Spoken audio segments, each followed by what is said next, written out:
कथ्य, तथ्य और सत्य एक ऐसी सच्चाई है जिसको झुठलाया नहीं जा सकता। इंसान अपने करीबी, अपने रिश्तेदारों और दोस्तों को मौत के मुंह में समाते हुए देखता है, लेकिन उन्हें मौत से बचा नहीं सकता। उसे यह ख्याल भी आता है कि एक दिन उसे भी मरना है और सदैव के लिए इस संसार से चले जाना है। मौत के बाद जीवन के बारे में आंखों देखी असफलता के बाद सच्चाई तक पहुंचने का दूसरा मार्ग यह है कि इंसान अपनी पैदाइश और कायनात की निशानियों और सबूतों पर सोच विचार करके इसके सत्य और असत्य होने के बारे में अपना मत प्रकट करे।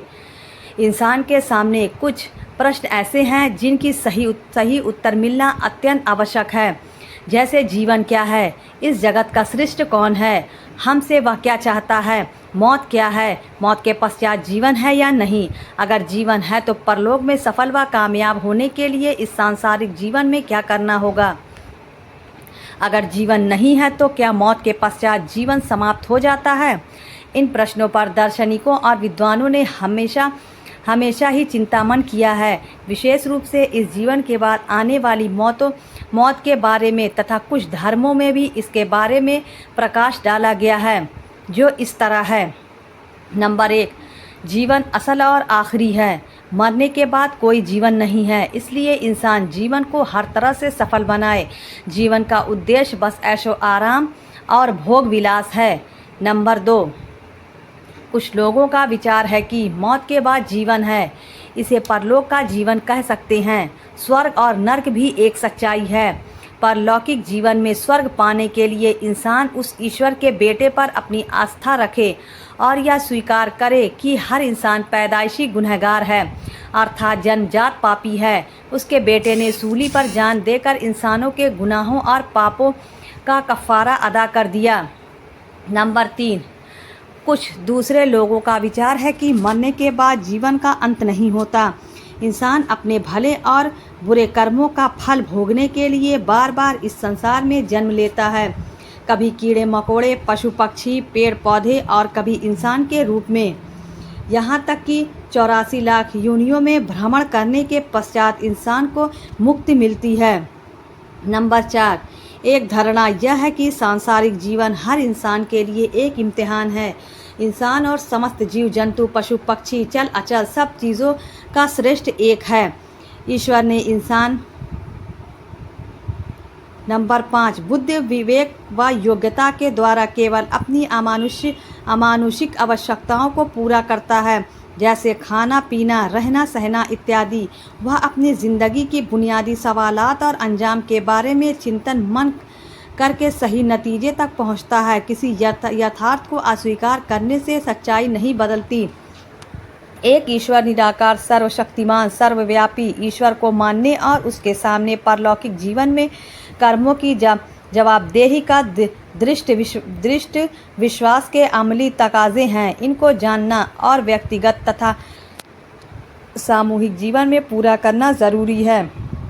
विशेषकर ईश्वर ने अपना संदेश और संपूर्ण जीवन के लिए मार्गदर्शन जिन ईर्षदूतों, नबियों और रसूलों पर अवतरित किया, उनको और अंतिम ईर्षदूत हज़रत मोहम्मद सल्लल्लाहु अलैहि वसल्लम को तथा उन पर अवतरित ईर्ष ग्रंथ कुरान के अध्ययन से जीवन के इस मूल और अहम मसले की सच्चाई को समझने और स्वीकार करने तथा उसके बारे में निर्णय करने में सहायता मिलेगी।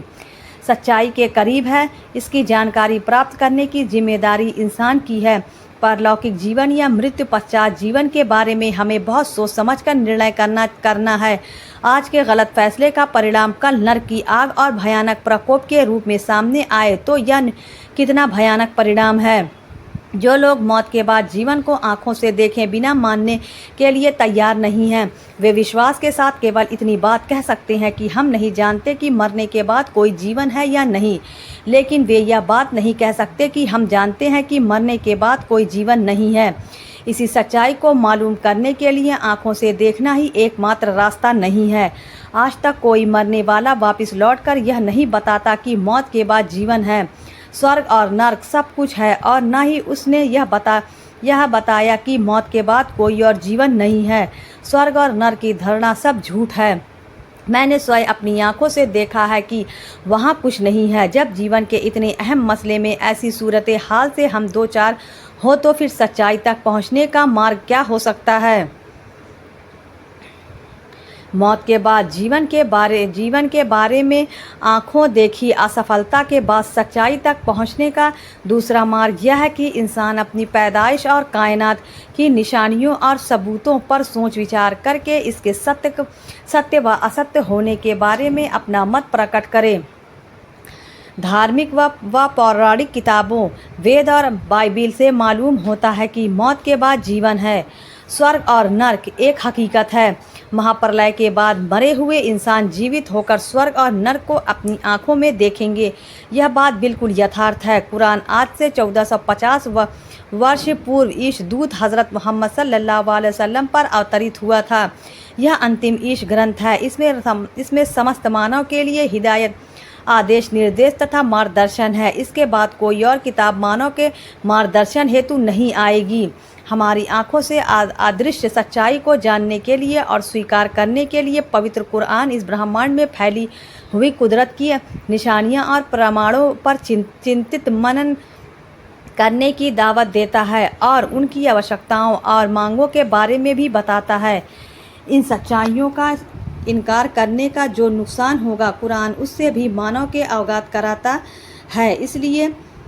इसीलिए बुद्धि और विवेक तथा चिंतन मन करने की योग्यता ईश्वर ने केवल मनुष्य को दी है। इंसान के लिए यह बहुत बड़ी परीक्षा की घड़ी है कि वह बुद्धि विवेक का योग्यता के द्वारा केवल अपनी अमानुषिक आवश्यकताओं को पूरा करता है, जैसे खाना पीना, रहना सहना इत्यादि। वह अपनी ज़िंदगी के बुनियादी सवालात और अंजाम के बारे में चिंतन मन करके सही नतीजे तक पहुंचता है। किसी यथार्थ को अस्वीकार करने से सच्चाई नहीं बदलेगी। एक ईश्वर, निराकार, सर्वशक्तिमान, सर्वव्यापी ईश्वर को मानने और उसके सामने पारलौकिक जीवन में कर्मों की जवाबदेही का दृढ़ विश्वास के अमली तकाजे हैं। इनको जानना और व्यक्तिगत तथा सामूहिक जीवन में पूरा करना ज़रूरी है।